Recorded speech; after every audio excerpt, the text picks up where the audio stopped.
Hi everybody. In accordance with Liberty University's final project for Criminal Justice Class 810 Transnational Organized Crime, I will be presenting my PowerPoint that has to do with transnational organized crime and terrorism. So let's get into it. Due to increasing technological advancements and globalization, following the end of the Cold War, starting in the early 1990s, transnational criminal organizations and terrorist groups have progressively become more closely linked. As a result of this linkage, also known as the crime-terror nexus, transnational criminal organizations and terror groups have increased the similarities in how they operate and how they are organized. Furthermore, both groups routinely engage in criminal activity for funding, including drug trafficking, money laundering, human trafficking, fraud, bribery, and political violence. As a result of this continuing nexus, both types of groups are becoming more accomplished in their fundraising and formidable when it comes to tactics involving violence. This crime-terror nexus can destabilize individual governments or entire world regions and create serious international security issues worldwide. With the increasingly powerful Mexican drug cartel's recent enthusiastic embrace of crime-terror nexus strategies, the United States also faces serious homeland security concerns at its southern border. This crime-terror nexus phenomenon is a serious concern and requires continuous adaptation and monitoring worldwide. In order to better understand these concepts, terms need to be defined. During the United Nations Convention Against Transnational Organized Crime in 2000, transnational organized crime was referred to as, quote, the common enemy of mankind, end quote. However, no official definition of this phenomenon existed in the United Nations prior to this convention. According to a researcher, a working concept of organized crime was established during the convention and is as follows.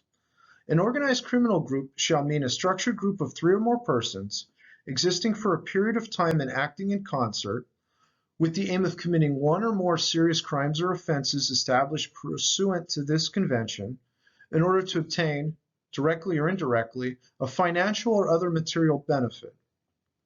While the United Nations definition isn't vague, it still provides a foundation to identify networks with a wide variety of organizational structures that seek financial gain.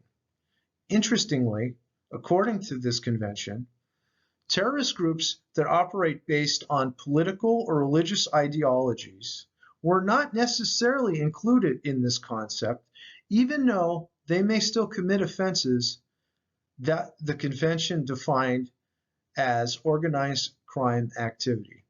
Because of the unlimited ways transnational organized criminal groups are structured, and the wide variety of crimes they commit, the United States Department of Justice has listed several characteristics to help to determine the specific traits common to these criminal groups.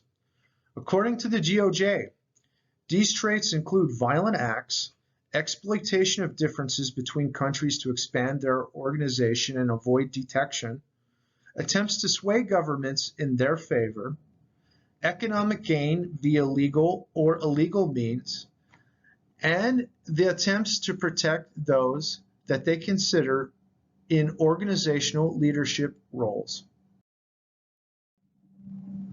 The next term we need to define is terrorism.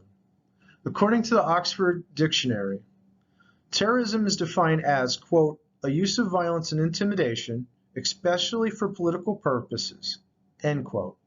However, similar to trying to define transnational organized crime, terrorism lacks an acceptable international definition. According to researchers, negotiations over a finalized definition have suggested that terrorism should cover serious criminal acts against civilians to intimidate a population or a part of it, or compel a national government or international organization from doing or abstaining from some act. Because of the aforementioned limited definition, Other researchers add specific characteristics associated with terrorism, which are that it can be political or non-political, that the targets can include civilians or non-civilians, that the goal is to intimidate government policy, and that any act of terrorism is committed to defying international law or ethic. Based on the United Nations Convention Against Transnational Organized Crime in 2000, if terrorism crosses a country's border, it is transnational. Therefore, possibly making terrorism to be considered both organized crime and transnational, depending on what criteria are met. The next concept we'll be discussing is the nexus between transnational criminal organizations and terrorism.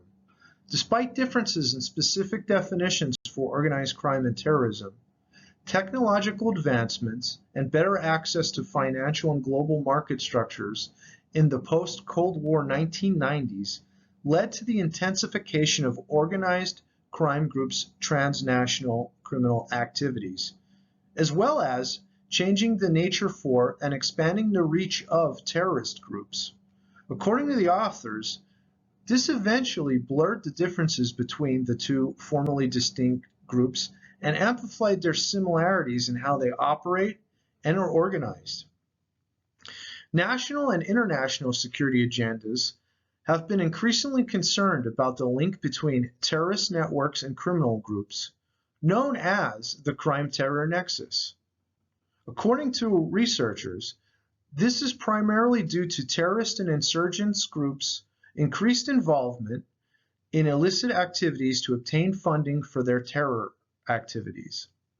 Furthermore, he noted that criminal gangs frequently engage in violent political activities that further promote their criminal influence and power. Each type of group routinely engages in criminal and terror activities depending on their organization's current goals. The Islamic movement of Uzbekistan, which changed from being a politically motivated terrorist group to being a purely profit-driven organization after one of its leaders died, is frequently cited as an example of this phenomenon. As a result of the formation of alliances between criminals and terrorists, the crime-terror nexus concept has also been used to describe these increasing partnerships and cooperation between both types of organization. There is some dispute among scholars regarding whether or not this cooperation eventually results in the two groups appropriating each other's methods, bringing them closer ideologically, or whether their primary motivation is opportunism. The authors note that such opportunistic motivations usually include achieving profit for criminal organizations and, respectively, securing funding for the activity of terrorist groups.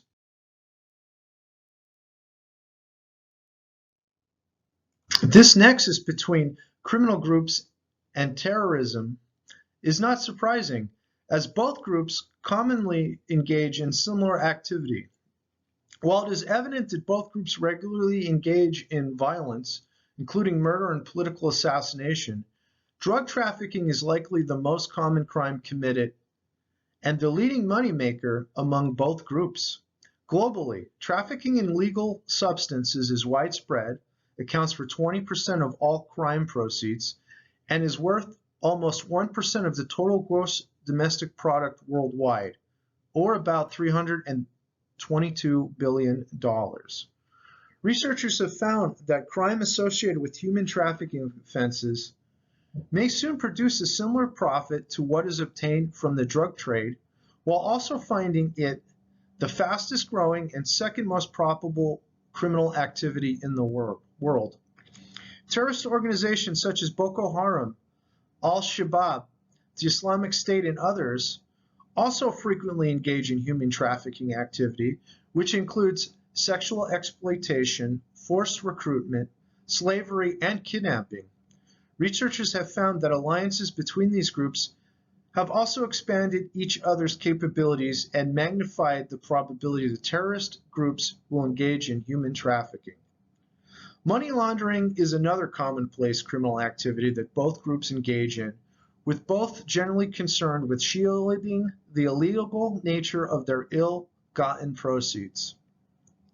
Next to trafficking drugs and humans, common crimes committed that produce profits needing laundering for both groups include bank robberies, kidnappings, smuggling of various goods, and numerous fraud scheme crimes.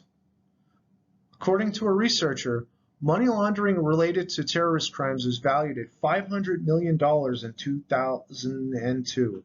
However, that accounted for only 3.3% of the global total of the $193 billion in crime-related money laundering. Roughly 2/3 of this related to drugs and 1/3 related to smuggling. It should be noted that terrorist financing through legal business or donations, also known as clean money, is also forbidden, and any such concealing or disguising the giving of money for terrorism would also constitute money laundering.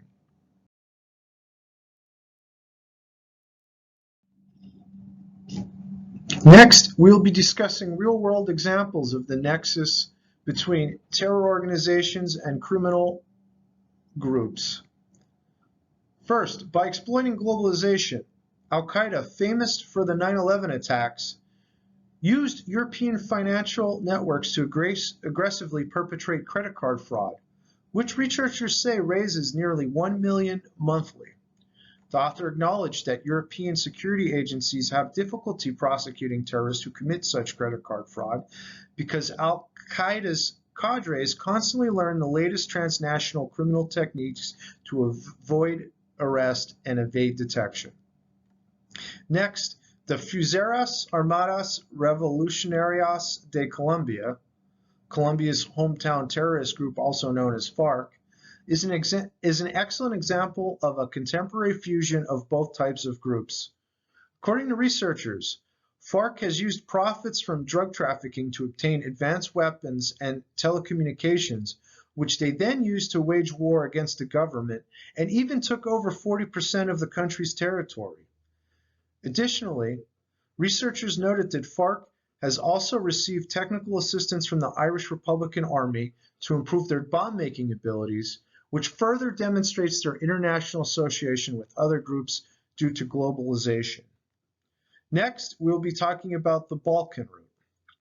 The Balkan route is a traditional trafficking route for heroin, other opiates, and precursor chemicals connecting Afghanistan through Europe via Pakistan, Iran, Turkey, and the Balkans. While Turkish drug trafficking groups and the Albanian mafia are associated with much of the activity on the route, they cooperate with terror groups such as Al-Qaeda in Afghanistan, the Kosovo Liberation Army in Kosovo, and the Kurdish Workers' Party in Turkey to provide controlled substances in exchange for receiving funding for their terror activities. Lastly, in 2019, Boko Haram, a jihadist terrorist group based in northeastern Nigeria, kidnapped 26 girls from a boarding school in Chibok, Nigeria.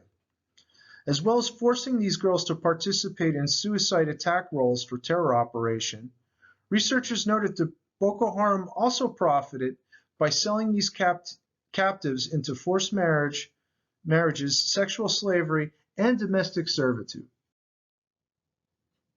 One might wonder what the effects on global security are as a result of this growing crime-terror nexus. Well, a growing number of international criminal and political terror organizations are learning from each other by adopting the tactics, organization, and money-making strategies of one another, and often partnering together. As such, both types of organizations are employing this knowledge and newly formed partnerships to become an even more formidable force for accomplishing their illegitimate goals and a much more powerful adversary for governments trying to combat them worldwide. The terror crime nexus has enabled terrorist groups to fund their operations better while building complex and resilient networks, which pose significant challenges to law enforcement and counterterrorism agencies. This increased cooperation and exchange of tactical knowledge between both groups have created situations where both groups not only become more effective, but the nexus has also contributed to the causing of failed governments and the creation of quasi-states that become havens for criminals and terrorist groups, as well as regionally destabilizing forces. Such activity can increase regional criminal activity, disrupt trade and supply lines, and create dangerous situations for international travelers. Indeed, many researchers have concluded that the convergence of crime and terror among groups is more likely to occur in failed states or economically developing countries, further making these already tough places to live even worse. Because of these factors, the crime-terror nexus is widely acknowledged as a severe, continuing threat to global security and stability. It has become such a problem that, in 2014, the United Nations Security Council Resolution 2195 fought for an international response to stop the connection between terrorism and transnational organized crime. While the crime-terror nexus remains a serious problem for global security, it also remains a threat for the United States itself. United States Homeland Security operations face several challenges related to the crime-terror nexus, especially on the intelligence front. Researchers note that terrorist attacks are infrequently detected or interrupted by government officials. Furthermore, while the crime-terror nexus strengthens each respective group, researchers note that it also divides resources between United States espionage, military, and law enforcement organizations, whose separated resources and poor information sharing were on full display during the undetected 9/11 terrorist attacks. Connections between terror organizations and drug trafficking organizations, particularly Mexican drug cartels, are especially troubling for the United States. Immense profits from selling drugs allow the cartels to bribe corrupt officials to influence the government and public opinion, further cementing their presence in the country immediately south of the United States. Additionally, researchers noted that Mexican criminal cartels have begun incorporating more terrorist activities into their operations, such as bombings, public threats of violence, and political attacks. Researchers explain that these tactics destabilize Mexico further and creates floods of migrants who rush across the United States border from Latin America, causing significant humanitarian issues and endangering national security. In addition to the problems associated with increased drug access and violence, researchers found that such a situation is ripe for causing the Mexican government to fail and form a narco-terror state right on the United States border. Further guidance on the situation can be found in the King James Version of the Holy Bible. Within it, it is written, "These 6 things doth the Lord hate.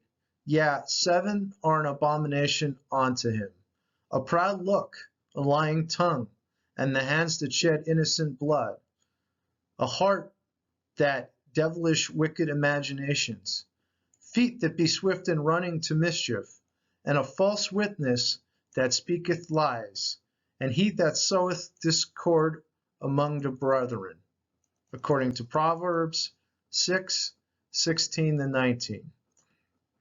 Using the passage for biblical guidance, Christians should strive to pass on these words to those involved in the wicked acts of terrorism and organized crime.